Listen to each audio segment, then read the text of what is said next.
एक जंगल में शराबी कालू कौआ अपनी पत्नी टूनी चिड़िया और दो बच्चों के साथ रहा करता था। कालू कौआ हमेशा नशे में धुत रहता था। वो थोड़ा बहुत जो भी कमाता उसे शराब में उड़ा देता था। टूनी चिड़िया उससे बहुत परेशान थी। हाय राम, चावल भी खत्म हो गए, अब क्या करूं? किसी से मांगते हुए भी अच्छा नहीं लगता। इन थोड़े से चावलों को ही पकाकर खिला देती हूँ बच्चों को। टूनी चिड़िया ने उन चावलों को पकाया और थोड़ा थोड़ा अपने दोनों बच्चों को खिला देती है। अब शाम हो जाती है। क्या करूं? मेरे बच्चे भूखे हैं, इनका पेट कैसे भरूं? ऐसा करती हूँ, हरी तोती से थोड़े से चावल मांग ही लाती हूँ। टूनी चिड़िया हरी तोती के घर जाती है। अरे टूनी चिड़िया, क्या बात है? हरी तोती, मेरे बच्चे बहुत भूखे हैं, घर में अनाज का एक भी दाना नहीं है। अगर तुम थोड़े से चावल दे देती तो तुम्हारा बड़ा उपकार होता। उपकार कैसा टूनी चिड़िया? कभी तुमने भी हमारी मदद की थी। ये लो थोड़े से चावल, जाकर अपने बच्चों को पकाकर खिला दो। टूनी चिड़िया उन चावलों को पकाकर अपने बच्चों को खिला ही रही होती है, तभी कालू कौआ नशे में धुत झूमता हुआ आ जाता है। झूम बराबर झूम शराबी, झूम बराबर झूम। ओहो टूनी डार्लिंग, मुझे भी खाना दो, बहुत भूख लगी है। खबरदार, जो खाना मांगा तो शराब पीने के लिए तुम्हारे पास पैसे हो जाते हैं, लेकिन घर का राशन लाने को नहीं होता। मैं अपने मायके से मांगकर जो अनाज लाई थी वो भी खत्म हो गया। अब पड़ोसियों से मांगकर मैंने बच्चों के लिए खाना बनाया है। अब मैं इनका पेट भरूं या तुम्हारा? तुम्हें इनकी जरा भी परवाह नहीं है। तू कहना क्या चाहती है? मुझे इन बच्चों की परवाह नहीं है? तू मेरे खिलाफ इन बच्चों को भड़का रही है? इसमें भड़काना क्या है? बच्चे बड़े हो रहे हैं, वो भी आपकी इन हरकतों को देखते हैं।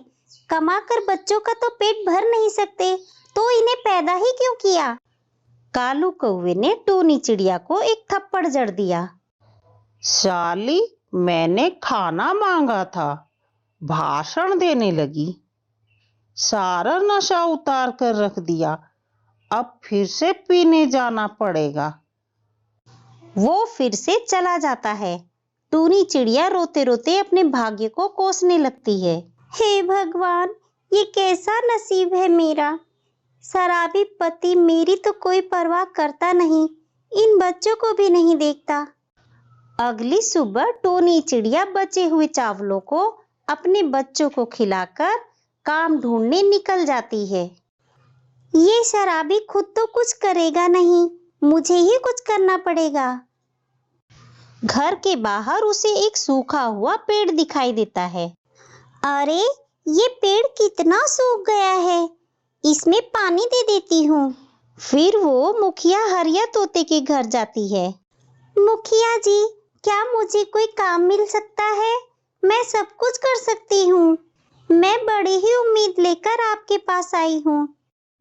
अरे टूनी चिड़िया, अच्छा हुआ तू आ गई। मेरी पत्नी मिट्टी तोती गर्भवती है, डॉक्टर ने इसे कुछ भी करने को मना किया है। अब तू मेरे घर का सारा काम कर देना, मैं तुझे रोजाना 100 रुपए दे दिया करूंगा।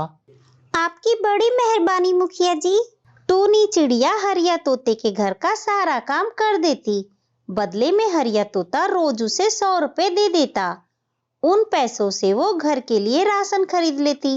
इसी तरह वो अपनी परिवार का पेट भरती और रोजाना उस पेड़ में पानी दिया करती। धीरे धीरे वो पेड़ फिर से हरा भरा हो जाता है।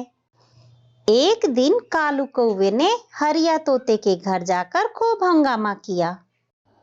अच्छा, तो तू इस मुखिया के यहाँ आकर मेरी नाक कटवा रही है? ए कालू, जबान संभाल कर बात कर, मैं बाल बच्चे वाला हूँ। टूनी चिड़िया, ये ले तेरी आज की पगार, कल से यहाँ मत आना। तुम्हारा पता नहीं, लेकिन मेरी बहुत इज्जत है। ये क्या किया तुमने? खुद तो कुछ करते नहीं, इतनी मुश्किल से ये काम मिला था, वो भी तुम्हारी वजह से हाथ से गया। अब मैं अपने बच्चों का पेट कैसे भरूंगी? अब उसे कोई भी काम नहीं देता था और ना ही उसकी मदद करता था। तंग आकर टूनी चिड़िया ने मरने का फैसला किया।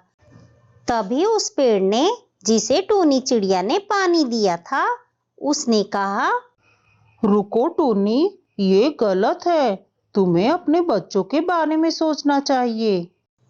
अरे, क्या तुम बोल सकते हो? और इतनी जल्दी तुम पर इतने सारे सेब कैसे लग गए? मैं जादुई सेब का पेड़ हूँ। बिना पानी के मैं सूख गया था।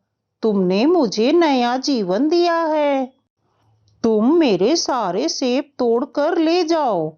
मैं तुम्हें रोजाना ऐसे ही सेब देता रहूंगा और तुम इन्हें बेचकर अच्छे पैसे कमा सकती हो। टूनी चिड़िया ने ढेर सारे सेब तोड़े और उनमें से कुछ सेब अपने बच्चों को खाने को दिए, बाकी ले जाकर बाजार में बेच दिए। इससे उसे ढेर सारे पैसे मिल गए और उसने अपने घर के लिए ढेर सारा राशन खरीदा और घर आकर अच्छा अच्छा खाना बनाया। अब वो रोज उस जादुई पेड़ से सेब तोड़कर उन्हें बेचकर खूब पैसे कमाती।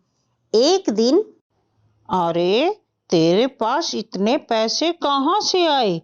इधर लाइनी, आज जी भर के दारू पीऊंगा। तभी उस जादुई सेब के पेड़ की एक जड़ कालू कौवे को लपेट लेती है और उसकी खूब पिटाई करती है। अरे अरे, ये क्या हो रहा है? टूनी टूनी, बचाओ मुझे। तुम्हें जरा भी शर्म नहीं आती? इन पैसों को वापस करो। हाँ, मैं वापस करता हूँ। ये लो टूनी, मुझे माफ कर दो। ये सब क्या है? टूनी चिड़िया ने कालू कौवे को सारी बात बताई। कालू कौवे ने उस जादुई पेड़ से माफी मांगी और टूनी चिड़िया से भी माफी मांगी। मुझे माफ कर देना टूनी, मुझे माफ कर दो जादुई पेड़। आज के बाद मैं ऐसा बिल्कुल भी नहीं करूंगा। अब कालू कौवे ने शराब पीना छोड़ दिया। जो भी वो मेहनत करके कमाता, उसे वो टूनी चिड़िया को दे देता।